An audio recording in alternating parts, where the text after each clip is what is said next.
I don't know how you handle life's disappointments.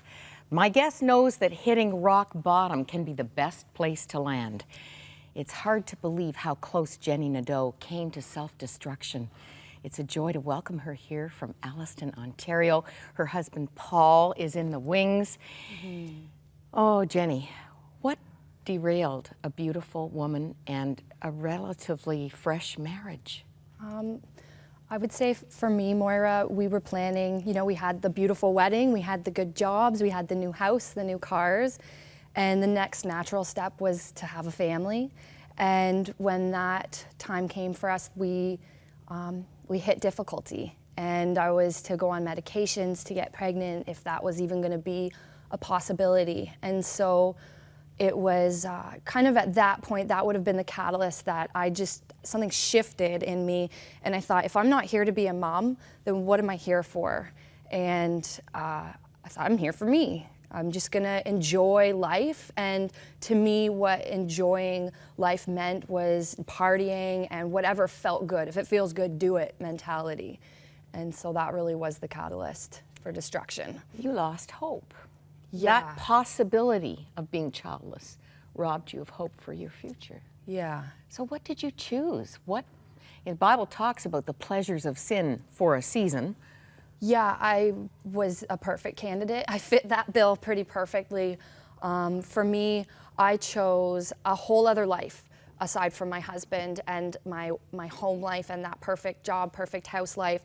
And I was coping with this not being able to have a baby by using drugs and alcohol. And so that meant leaving every weekend and then into that became more during the week too, and using drugs and alcohol. Did you have a job at that time? Yeah, I had a full-time. I know you're an interior decorator. Yeah, I had my own business as an interior decorator and managed a store as well. So you were doing all of this at the same time? I was what you would call a functioning addict. I didn't know that was even a term before I went into the program, but when I sat across that desk in my interview to get into Teen Challenge, Heather said, "You're a functioning addict." So which is difficult too as a functioning addict, because I didn't think I had a problem, because everything was still there. I still had my nice clothes to put on or my nice car to get into. So it's hard to, in that case, to say, I think I have a problem here. Such a powerful deception. Yeah. And the denial. Yeah. Your husband became aware that... Yes, the Bible talks about everything gets brought to light, and I didn't really know that at the time. And he became aware. God is so good in the fact that he didn't let me stay in that season for too long. It was about probably 8 months, and it hit hard and it hit fast. And those addictions at that point were cocaine? Cocaine and alcohol. Really, for me, I didn't even think I had the alcohol problem. I love to drink beer, but I can guarantee you I never had cocaine without a beer in my hand. So now I say alcohol was an issue for me. Well, it was really wonderful to hear from Paul in the green room that when he risked expressing his concerns to your parents, who didn't have any idea what was going on here, he discovered that they had started going to church 7 months or so before.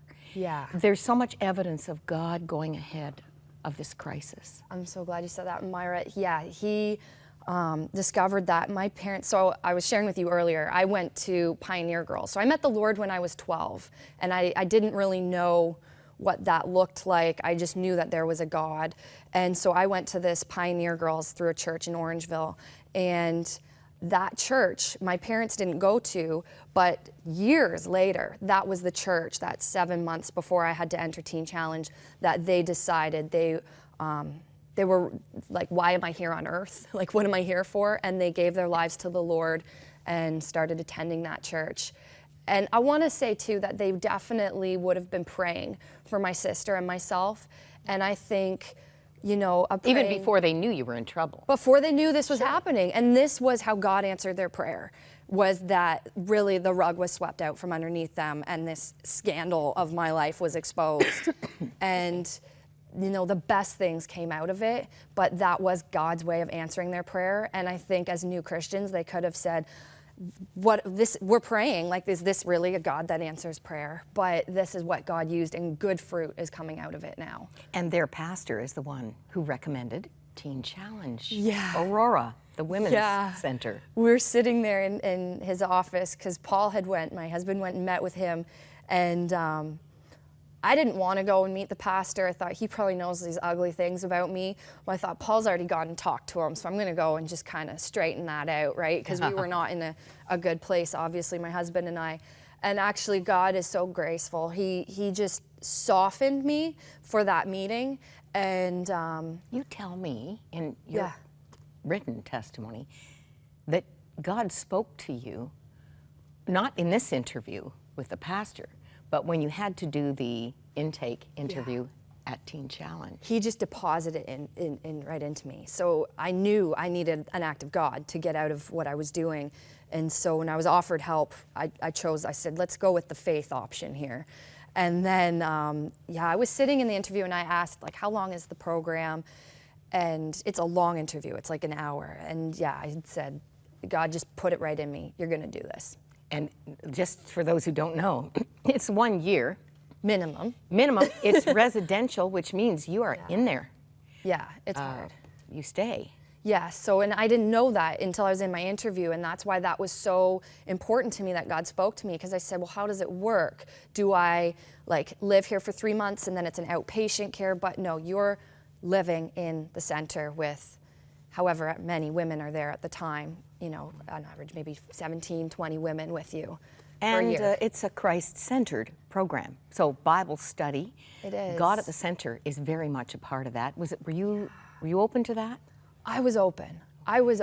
And it could be weird when you first go in because it is so Christ-centered, but I think it took a little bit, I needed to get weird, to get healed, Oh, and I just look at where you are today. You say your passion is studying the Old Testament.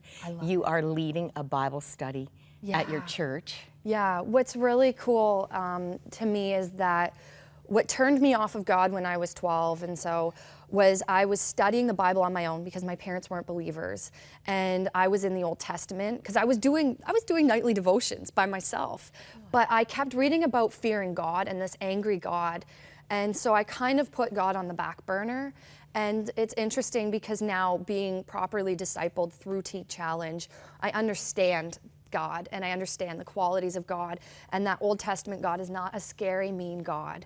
And so this is my passion, is Old Testament stories and Old Testament studies. So I'm going to have the opportunity this summer to lead a study in Deuteronomy for my women's group at church, and I'm so excited about that. I hope you don't mind me going here, Jenny, but another wonderful reality of this investment of time and opening your heart to God and the entrance of His Word, which is so healing and cleansing. God got to things in your heart and journey that probably contributed to your derailment and you didn't even know it. All the way back to childhood. Yeah. Wounds were healed. Wounds were healed. And I didn't know I had wounds. I knew I was acting in ways that weren't edifying, would be the word I know now, but they weren't good. And I didn't know I was, we kind of touched on it earlier, I was sexually abused as a child. And I mean, we dealt with that in my family as the best way that we thought, and then we moved on. But it was without God, without releasing forgiveness to that person, without the Word of God, as you'd said, I hadn't healed. So I had moved on. So there were open wounds that were deep within me, and I didn't know. And so I really received a lot of healing, and out of that came huge anger issues and a lot of hurt, a lot of bondage, of just being self-seeking and self-focused, and I didn't know. And so that was really a lot of healing that took place through the program. The drugs and alcohol are just the symptoms. Oh, there's so much more to tell. 2 weeks after you graduated from the program, what happened? 2 weeks after I graduated from the program, I got pregnant. I didn't have her yet. No. I got pregnant, and what's so interesting, so I had talked a little bit at the beginning of this interview that I wasn't able to have children. into my program, I don't think I told you this yet, but at the beginning of the program, my body actually started showing signs that I'd be able to get pregnant. And so I was taking passes. At the end of the program, you get a weekend pass for the last 3 months. And it would have been ideal time to have a baby. And I felt God say, no, if you get pregnant, you're not going to stay on the course. I have you to complete this program. Okay, well, let's have a picture, please. Yeah. Who are we looking at? Your husband, Paul, Yeah. and 8 months old last week. Yes, Azaria Brooke. What an interesting name, chosen very purposefully for its meaning. Yeah. What does her name mean? Her name means God has helped. Wow. Yeah, so in Hebrew. It's Abednego's Hebrew name. Ah, Yeah, God has helped. so beautiful. And speaking of beautiful, actually, this is all my jewelry over the years from the girls Yeah. at Teen Challenge. It's a beautiful ministry, and while you were there in the program, you helped launch the website for the jewelry made by the girls. Yeah, this is my passion. Like, I loved this part of my program. So we do work detail in the afternoons, and part of work detail, so in the beginning it was, contributing and cleaning and cooking, but eventually you get to go up to the jewelry room, and it's really like running a small business within the program, so you learn all these amazing entrepreneurial skills and hands-on. You got to quickly tell us about your signature bracelet, which I hadn't seen until today. Yeah, well, I brought one for you. And the signature bracelet, each crystal, they're Swarovski crystals, and each crystal represents a different component of our walk with Jesus. And so when we come to him, we are black, we are darkened with sin. And then the red stone represents the blood of Christ. And the white or the clear is that we are now white as snow and pure and radiant before God. And for this young woman, 2.5 years free from drugs and alcohol, no more medication for anxiety and depression. No. You are working at Teen Challenge, yes. part-time. Yes, right now. So I went back a little early because I have now had Azaria Brooke. So I've gone back after 6 months, and I'm in the development team, on the development team. So we have like 5 golf tournaments and motorcycle rides and all these events. So I get to participate in helping organize those things. So it's really exciting. What a wonderful transformational program. And you're out speaking in churches, telling your story, bringing hope to so many others. And do we need any more proof that God redeems, restores, he recycles even our failures to bring hope to others? Big time. Thank you so much for coming Thank you and telling us what God has done. God bless you and Paul. And say your daughter's name again? Azaria. Azaria. It's all beautiful. Thank you.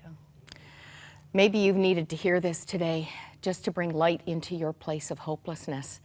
Would you please feel free to call our prayer lines? We would love to pray with you, knowing that God can make a difference, whatever it is you're facing.